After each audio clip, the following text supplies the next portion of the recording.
ഏകീകൃത കുർബാന വിഷയത്തിൽ നിലപാട് കടുപ്പിച്ച സിറോ മലബാർ സഭ. സിനഡ് തീരുമാനങ്ങൾ അംഗീകരിക്കാത്തവർക്കെതിരെ സഭാ നിയമപ്രകാരമുള്ള അച്ചടക്ക നടപടികൾ സ്വീകരിക്കും.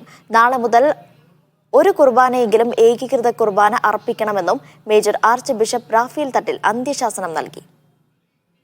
എറണാകുളം അങ്കമാലി അതിരൂപതയിലെ വിശ്വാസികൾക്കായി പ്രത്യേകം പുറത്തിറക്കിയ വീഡിയോ സന്ദേശത്തിലൂടെയാണ് major archbishop Mar Raphael Thattil നിലപാട് കടുപ്പിച്ചത്. 1999 സിനഡ് തീരുമാനങ്ങൾ അംഗീകരിക്കാൻ എല്ലാവരും ബാധ്യസ്ഥരാണ് എന്നും പൗരസ്ത്യ സഭകൾക്കായുള്ള പ്രത്യേക കാര്യാലയം ആവശ്യപ്പെട്ടതിനെ തുടർന്നാണ് ഏകീകൃത കുർബാന നിർബന്ധമാക്കുന്നതെന്നും റാഫേൽ തട്ടിൽ പറഞ്ഞു. 3 തവണ മാർപ്പാപ്പ ആവശ്യപ്പെട്ടിട്ടും കുർബാനയിൽ ഐക്യം കൊണ്ടുവരാൻ സാധിച്ചില്ല. നാളെ മുതൽ ഒരു കുർബാനയെങ്കിലും ഏകീകൃത കുർബാന അർപ്പിച്ചില്ല എങ്കിൽ സഭാ നിയമപ്രകാരമുള്ള അച്ചടക്ക നടപടികൾ എടുക്കുമെന്ന് മേജർ ആർച്ച് ബിഷപ്പ് പറഞ്ഞു. ഞായറാഴ്ചകളിലും കടമുള്ള ദിവസങ്ങളിലും ഒരു വിശുദ്ധ കുർബാനയെങ്കിലും ഏകീകൃത രീതിയിൽ അർപ്പിച്ചു തുടങ്ങേണ്ടതാണ്.